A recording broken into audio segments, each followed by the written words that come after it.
So the narrative of black people in the United States was, you know, you came from these primitive, savage people who had no history, and everything you are, we made you. Strip the African of his knowledge of himself. You can then replace that knowledge with any falsification of consciousness you desire. Once you take from me my knowledge of myself, you can then tell me those lies. To get someone to actually think that someone else is inferior, you have to raise that type of mentality to a religious level. America has done all of these terrible things to black people, and then they complain when we do it to ourselves. We're mirroring what they have always done to us since we got off those boats. It's easy to sit up somewhere and talk with black people about black people, but it's not so easy to have to sit up and look in white people's face and talk to them about white people. Now that's what I know. See, white ain't a color, it's an attitude. And you gotta have big bucks to be an attitude. My mom used to say, you darker, work harder. The darker you are, the harder you have to work, the smarter you have to be. Folks were breastfed on racism. Breastfed on it. If you're talking about a problem in the world and you're not dealing with white supremacy, you ain't talking about the problem. There's never been a real dialogue in America about race, because whenever we start to talk about race, the conversation will venture into, well, what's wrong with black people? White people did whatever they wanted to do to black people. So what are the rules?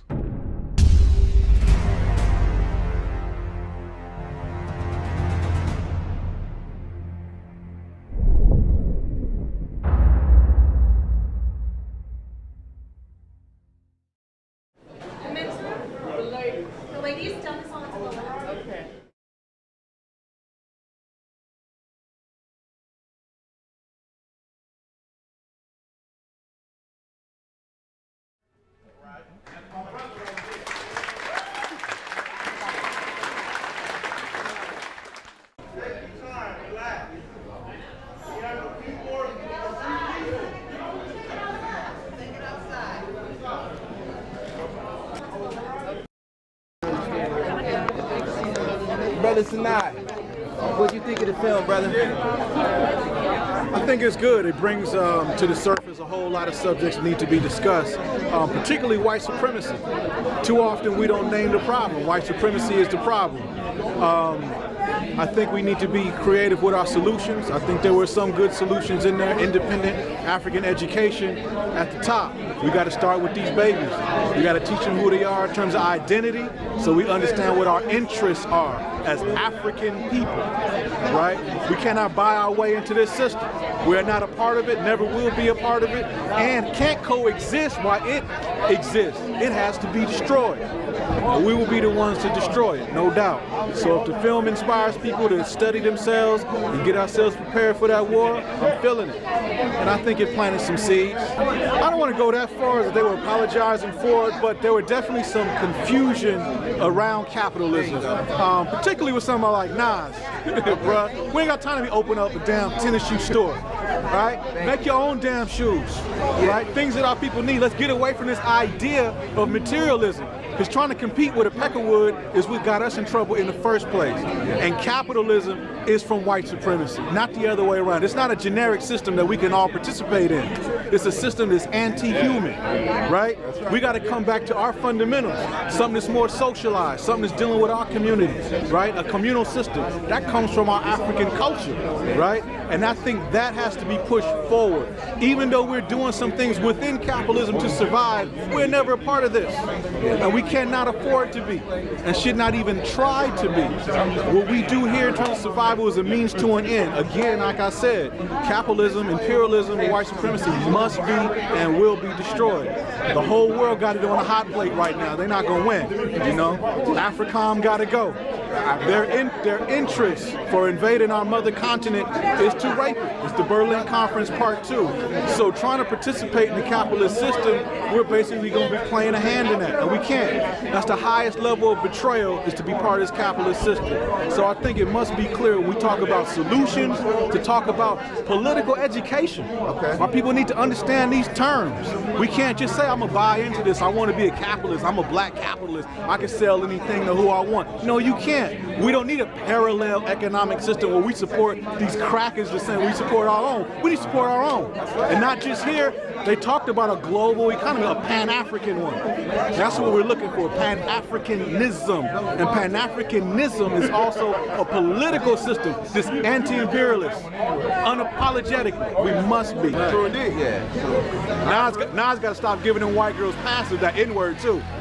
So when we talk about calling people out, yo, we got to call them out, bro. If you ain't speaking toward our people's liberation on your record, shut up. Real talk. You've been around, you too old, you know better.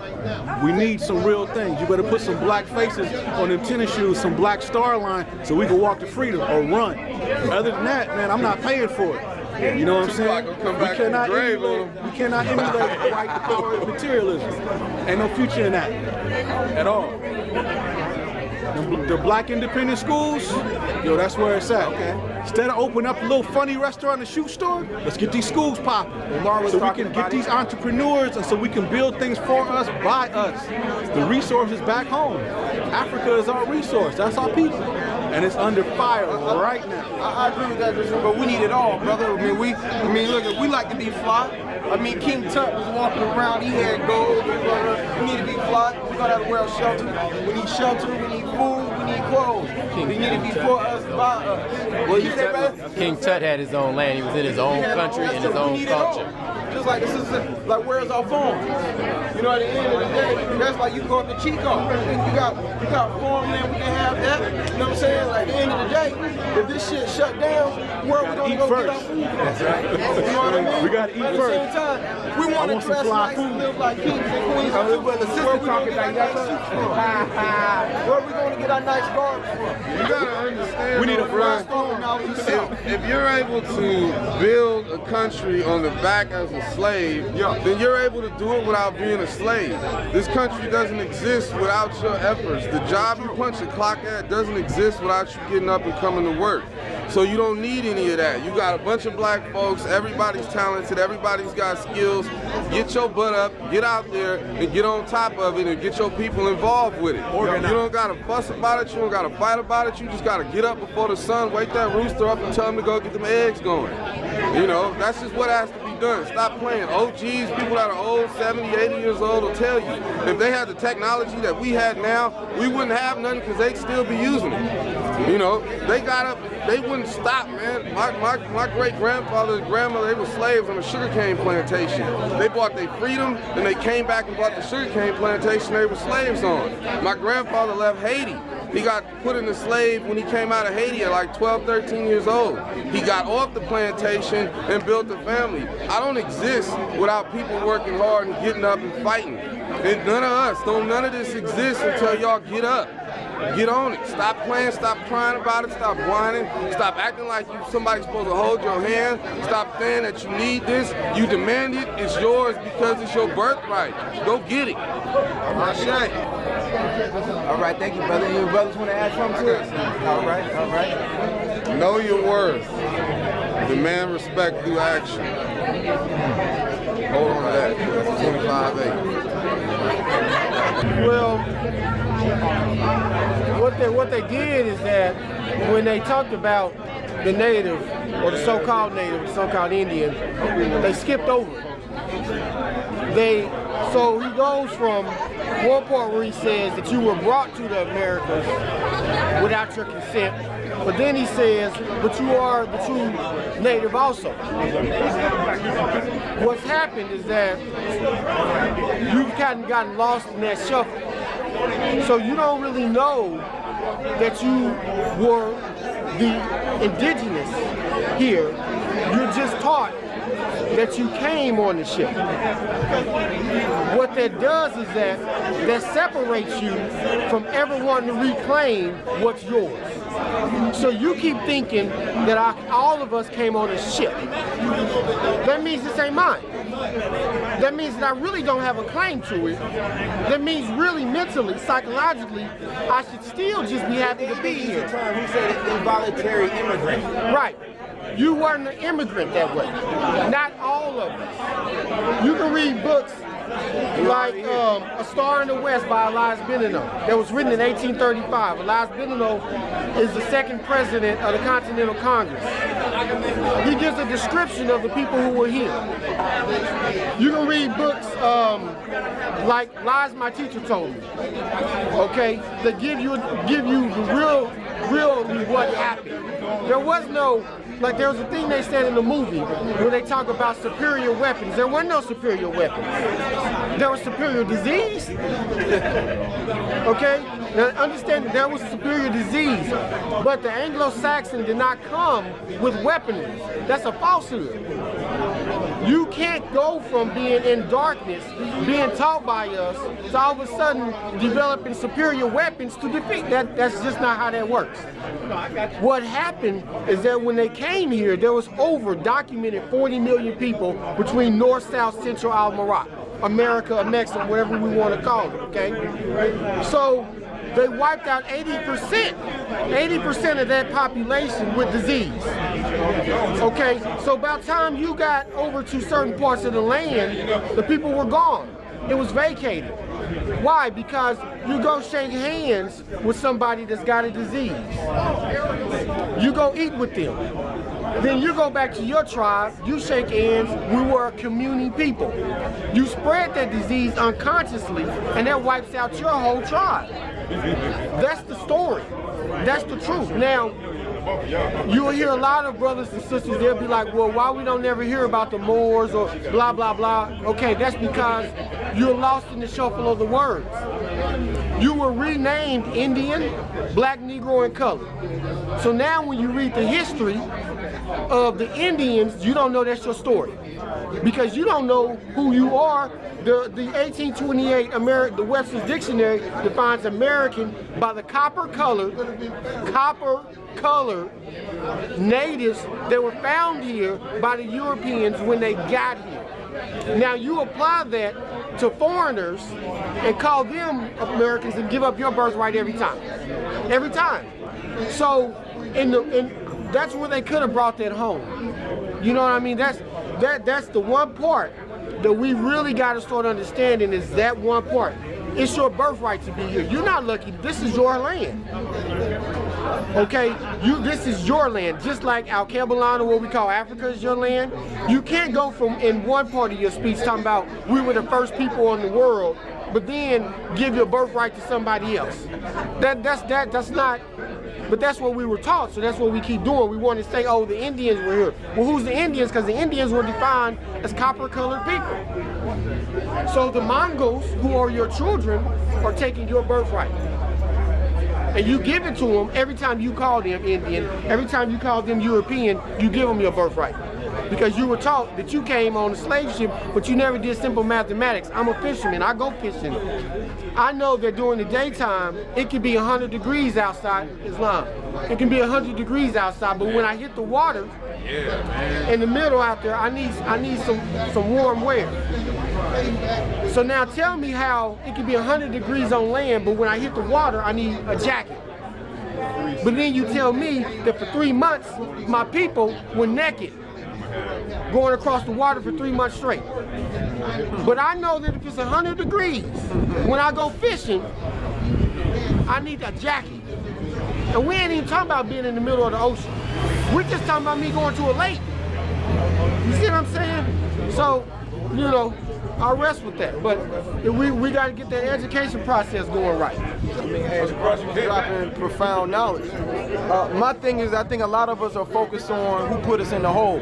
Now, it's cool to have a self-knowledge and understand, like Brother Kaba said, Dr. Kaba Hawatha Kamini, formerly known as Booker T. Coleman.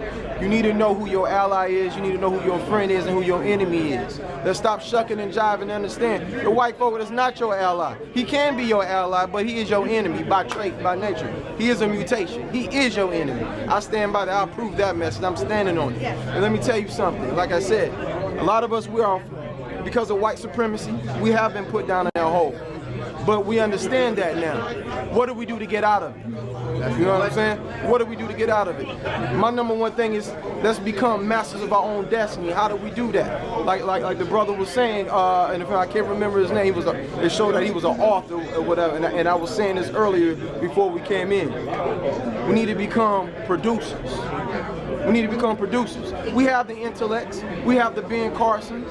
I mean, we even have a brother who's a Lion African that's in president, but he's an African. We can rise to high places. We have wonderful scholars all around us. But what are we doing with it? You know what we're doing with it? We're being divisive. We got this brother over here doing this. We have this brother in East Oakland doing that. This brother in Berkeley doing that. This sister doing it. And we're not coming together. It's a beautiful thing to see all of us come together to celebrate our culture and our legacy. And I think it's incumbent upon us for neither one of us to leave out of here without checking with each other to see what is our agenda going forward. What is your gift from the Creator? What is your gift from the Creator? Because we all have gifts, and it's a tragedy for one of us to be standing next to each other to know that I might have a gift that can help you. You might have a gift that can help me. Because it's for the future and it's for the babies. Right now, we are the leaders of right now, but some of us got kids here, so we should be able to go home and tell our kids, young black prince, young black queen, hold your head up. We're going to lead tomorrow.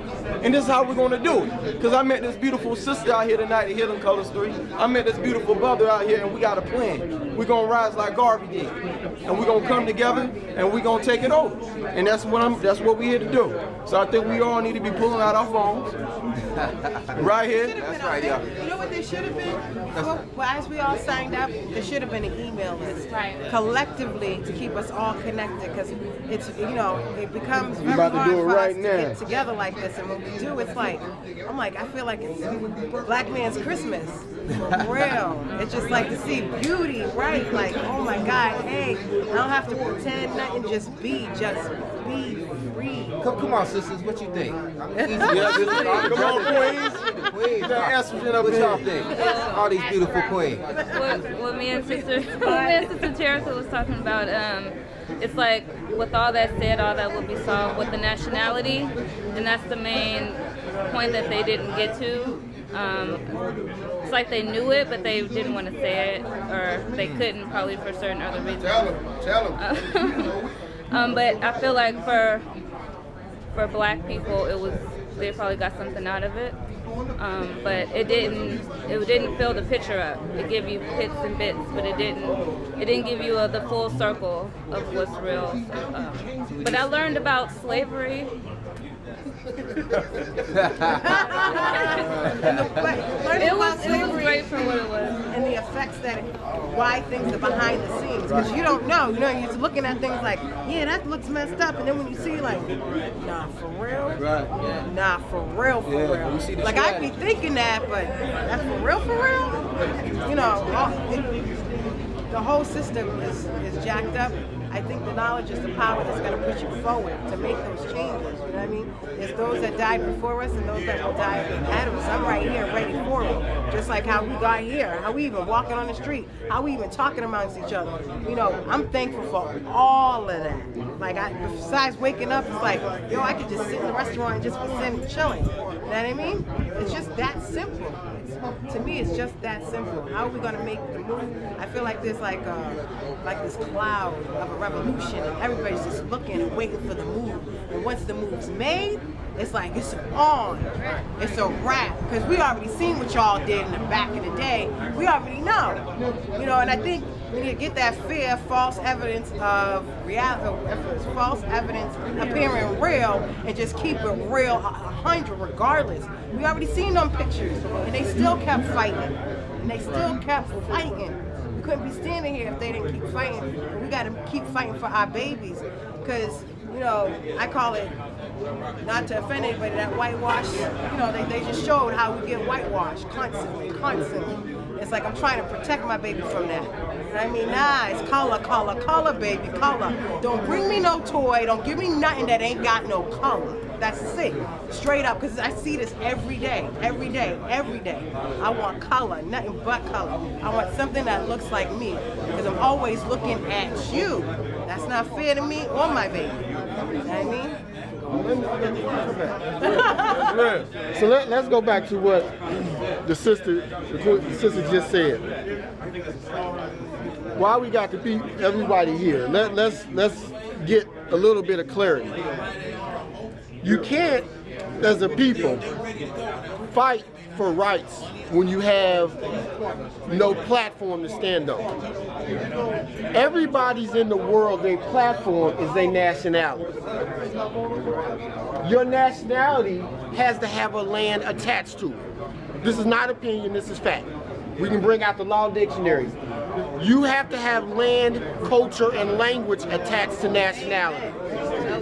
So, where is the black land? Because you call yourself black people. This is law. Where is Africa, America? Where? Where is Negrodonia? Where's the land? Okay, this is law. This is what I do. This is law. This ain't opinion. In order to have a platform, you must have a nationality. So when you see the Algonquins, or what you want to call the Indians now, or you see the brothers and sisters from Mexico, or you see Italians, you see them coming. And they get things. Why? Because they have a nationality. Nations do business with who? Other nations. We talk reparations. What we should be talking about is reclamations and repairing. Okay? That's what we should be talking about. But in order to talk that talk, you have to have a platform, which is your nationality. The last nationality for these people calling themselves black, Negro, colored, African American, and Ethiopian is Moor. That's on the books. Check it. Prove me wrong. Come back. I'm around. Prove me wrong. If I'm wrong, let me know. But the last nationality you have on the books is that. You can't get anything back under something that means you're dead. Black in the law dictionary means civil little mortus, dead in the eyes of the law. Check it. Prove me wrong. Go back to your law dictionaries. Color means the resemblance of something real, as distinguished from the thing that's real itself. Color, that's what it means. Minority means the state or the intellect of a minor. Be careful what you call yourself. You see what I'm saying? You calling yourself a minor, so you're saying you have the intellect of a minor. You calling yourself a minority, so you're saying you have the intellect of a minor. That's the law. Now, your Webster's may tell you something different. The law definition says the intellect of a minor, which makes you treated like minors. Which makes you what? A ward of the state. That's why you have the 5th ward, the 4th ward, the 3rd ward, the 1st ward. Why? Because you called yourself colored, you called yourself a minority. You said it, they didn't. They gave it to you, you accepted it. Play the game. You know what I mean? So you have to know that. So when you want to talk about all these wonderful ideas, you have to have a foundation. Everybody on this planet, its foundation is their nationality, which is tied back to who? Mother, the womb, the umbilical cord. You are what your mother were. Your mother, there has never been a black person in history in Africa. Why? Because the word didn't exist. It's a 600-year-old word. Now you may find Tamorians, you may find people from Ikuta, you may find Alkebalonians, you may find them, but you will not find one black person in Africa in antiquity. Don't exist. So you want to tie yourself to something that they gave you, which now we need to deal with the fact that we're under colonial war powers. With that, you have to understand how they turn your stuff around, and then you accept it and they use it against you. We fighting for civil rights. No one fights for that. You fighting for civil rights? You need to be fighting for your rights of your nationality. Scribble rights. Yeah. Asian people don't fight for civil rights. They fight for rights as Asians. That's true. Period. That's true. We fight for civil. What is a civil right, and what is the nationality called civil? What I tell you. You see what I'm saying? So, I said it. As soon as we ripping, you know what I'm saying? Look out. I said before we went up there, before the show was gonna start, I said it. I said, watch, they're gonna be coming up here. But yeah, we doing our thing over here, Mr. White Man. That's the foundation. The foundation of everything that you ask for is going to be nationality, and then you work from there. Can I say something? Yeah, thank you. I was really excited about the movie, but I do want to say the thing that stood out for me is becoming producers. And the big thing about that is I go to work every day and I'm investing in somebody else's wealth. I'm not investing in my community. So I need to find something that I know I'm gifted in, reinvest in it, in my community, and then go back to Africa and reinvest in that. You have Chinese people from different countries going to Africa, investing in their natural resources, making money. We don't even want to be connected to it. Why? Because we separate ourselves from it. So the first thing we need to do as a group is build, get educated, become producers, invest in our community. If we have kids, invest in our children, let them know that education is imperative, and give them the plan. And tell them to stay within our culture. I'm sorry, I'm not prejudiced, but we need to have black families. Men, we need you. That's right. We need you. That's right. Black men, you need us. That's right. And whatever there's an issue, we need to get it together and strengthen our communities and go back to the way it was. All right. Matriarch. I just want to say, like, I think where it starts is men must respect women and women must respect men. We are queens, y'all kings. We need y'all. If we don't have y'all, it's none of us. If it's none of us, then it's none of y'all. So we are the creators and we need our black men. We need our black kings. And another thing I want to touch on is beauty supplies. We need beauty supplies.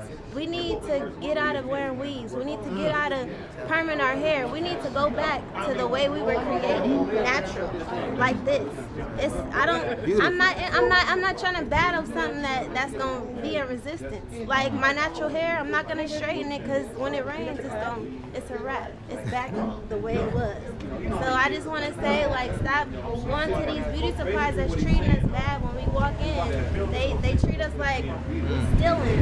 Why don't we're 100% of their customers. Why aren't we starting our own beauty supplies? What's the problem? Like, it just angers me because I'm a cosmetologist and I'm now a natural hair care specialist and I want to teach natural hair care because they don't include it in cosmetology stuff. That's something that's a must. And I'm sorry to branch off into hair, but we gotta respect ourselves and our natural being.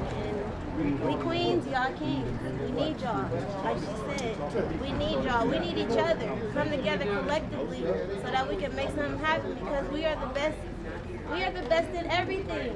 Hello. Ashe. Ashe. Everything. Nobody survived the monster but us. You know, I'm 47 years old. I'm gonna date myself. That's okay. You know what though? I'm still walking the earth, and I can remember a time as a kid, right here in Oakland. You know, when I would see, you know, black electricians, I would see black plumbers. You know, Mr. Robinson had the shoe store on the corner. You know, and he had the ice cream store, and I would go on the way home from school. You know, but as years go by, it's like everything just eroded away. And then, like they were saying, you know, but I would, I would see Asians coming over, Arabs coming over, everybody, and you know, they've only been here for like 6-7 months, but they got their stuff popping. I'm like, well, damn, wait a minute. But we've been here, you know, so, and I didn't really understand this, and I'm thinking, you know, okay, well, either they rich, or they got a rich uncle, or they already got a loan waiting on them or something, you know, but I'm like, well, we've been here too, we working, and we, you know, so, you know. But one thing though I did not understand until recent years, a lot of this had rediscovered economic warfare.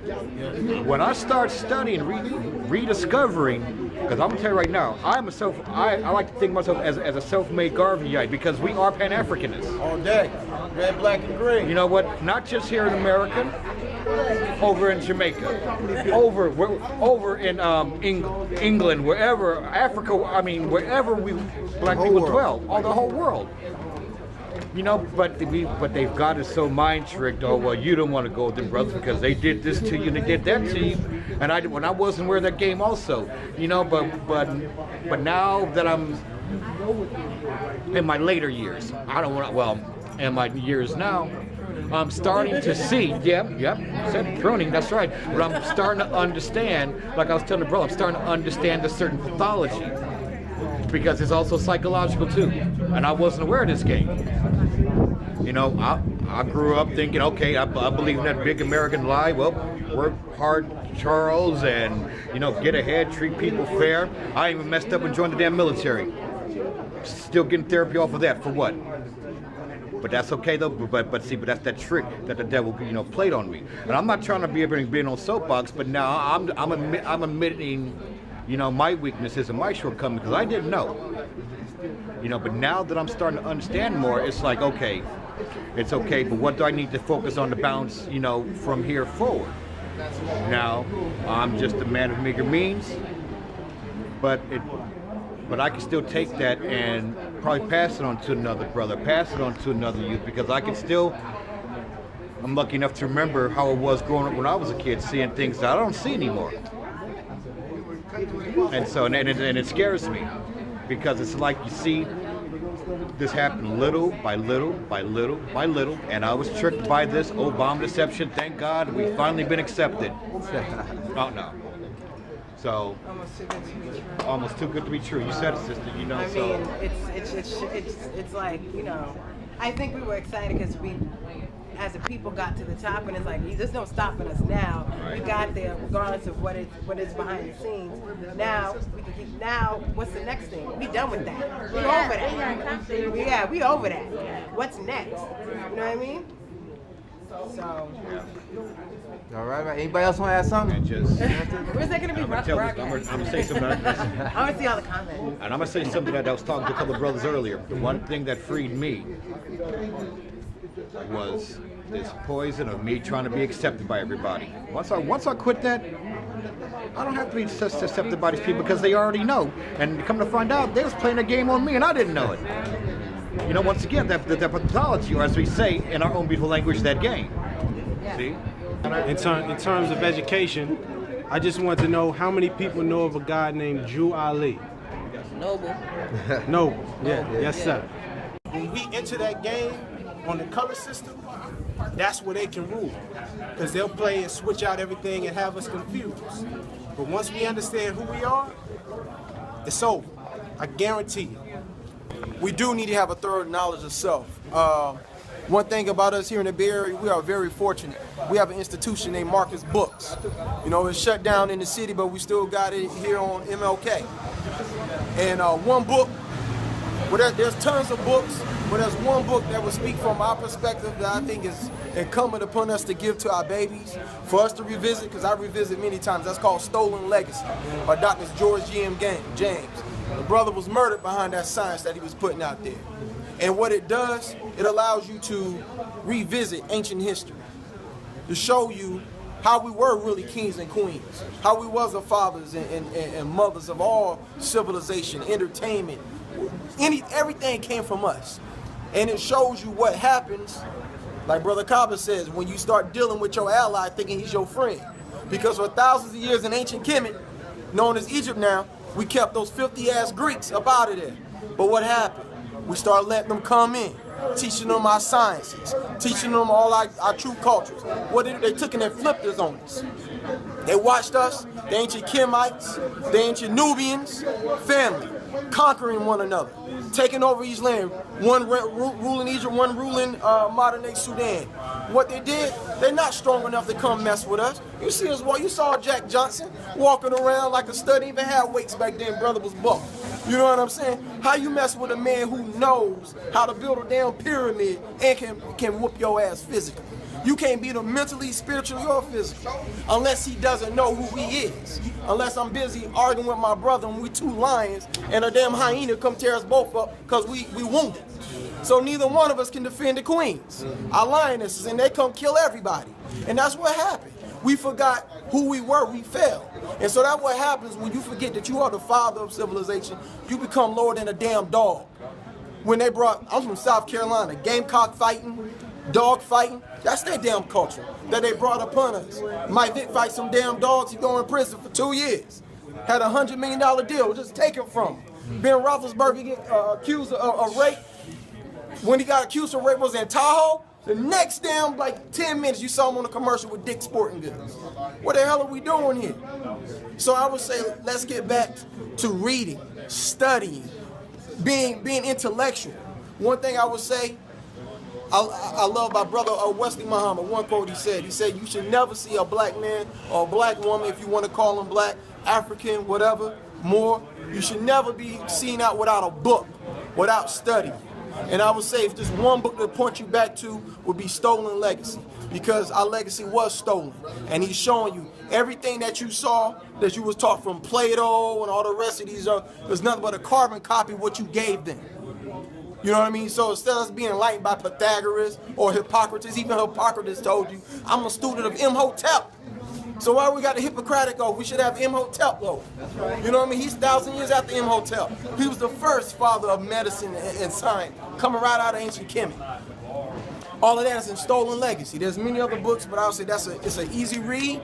It's very direct to you, and it's something that you can't pull down as a page turner, and it's something that even if you grow in your level of knowledge and consciousness, you can always refer back to. So that's something that I refer back to. I keep it there. Anybody I see, a youngster, I give them away, because I can go right back to Marcus Bookstore, who their father, Julian Richardson, helped publish it and reprint it. So you know what I'm saying? So if you're in the Bay Area, Berkeley, East Oakland, whatever, go to Marcus Bookstore, get your knowledge up, ask for Miss Blanche Richardson, tell her DeJuan sent you. She'll take care of you. Stolen Legacy by Dr. George G.M. James. Let's get our knowledge up. It's on 3900 MLK. Thank you. I know the address because I'm in there. It's my second home. 3900 MLK. Miss Blanche Richardson. And you can tell her DeJuan sent you. Yeah, and it's spelled D-E, capital J-U-A-N. She ain't gonna really give you nothing for saying DeJuan sent you. You might not want to say DeJuan. Don't listen to them. She's like my adopted mother out here. I'm in there all the time. It's a second home. So yeah, go up in there and yeah, she's gonna point you in the right direction. But Stolen Legacy is a great book. Thank you. So I'm inspired by all you guys out here. It really is an inspiration to be here and be a part of watching that film, but also being in the company of consciousness, because you feel consciousness. You don't see it, you feel it. And so I felt it all off in here. My name is Galen Logan Jr. I'm the director of Village Connect. So I belong to your village, whether or not you see me or not. I am a part of your village. Our mission is to build a capacity of people to become more self-aware and self-directed, resulting in positive, sustainable transformation. Three quick things. One of them is that we stand on a body of change. Our pillars of change says that, number one, you need to have a definitive purpose. If you don't have a definitive purpose, I ain't talking about no maybe purpose. I ain't talking about no sometime purpose. I ain't talking about I might sometimes purpose. I'm talking about a definitive purpose. When we walk with a purpose, we can't be swayed. When you don't have a purpose, you're like a tumbleweed. So when the wind blow left, you blowing left. When the wind blow right, you blowing right. The second piece to our pillar is guiding principles. Guiding principles is just like a roadmap. It's that sign that tells you you're going in the right direction. So if we go into LA and we never see a sign that say you got 250 miles left, you got 100 miles left, you might start worrying and thinking you're going the wrong way, and you wind up going somewhere else. The third and the last one is winning process. Do we understand what a winning process looks like? Michael Jordan, as some people say, the greatest basketball player of all times. Some folks think that he became great overnight and he just stepped on the scene and he was great. That man had a winning process every single day. He had to work out, he had to work his body, he had to work his mind before he began to show that greatness that everybody see. So when the man said on that movie that we ain't playing by no rules no more, you know, there used to be a time when there was rules to the game. You know, we used to be out on the streets, you be doing wrong, but you still was guided by rules and regulations. They don't exist no more. And so the whole thing is, number one, build the capacity of yourself to know yourself so that you can be self-directed. Because if you ain't operating from an inner drive of who you are, you're operating from external influences. Secondly, the three pillars of change, know what your purpose is. Understand what your purpose is. Even if you're doing wrong, just know that you're doing wrong and that's my purpose and I'm going to do it to the best of my ability. But know that purpose, and secondly, have them guiding principles, something that tells you that this is the way I need to operate. And thirdly, I need to have a winning process. I need to know how to plan out my day and use my time. One thing, I say this and shut up. We all get the capital of time every single day. We all get $24, right? You all get $24 and you gotta spend it. How do you spend it? Are you programming your mind? Are you integrating in your mind the things that is going to help you to succeed, build yourself, build your community, build your family? Or are you wasting away that money? Are you throwing them dollars out there on the streets and just wasting it? Or are you utilizing? So we got a plan. We got a plan, but we got to have a purpose, and we got to have guiding principles. I love y'all. All right. What's the name of the organization again? Village Connect. Village-connect.org is our website.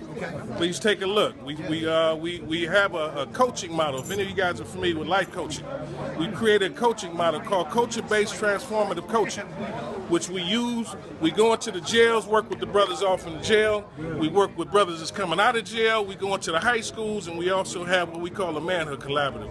Every 3 months, we have forums for black boys and men. So take a look at our website. We'd love to have you guys come out and be with us, because it is a movement. It ain't about no programs no more. We need a movement. We don't need no programs. Programs is just something that folks use to say we're going to go get some money and do some things. We know what time that is. Yeah. All right, thank you. Thank y'all. All right, Signing out. Hidden Colors 3, Oakland, California, baby. Hotel.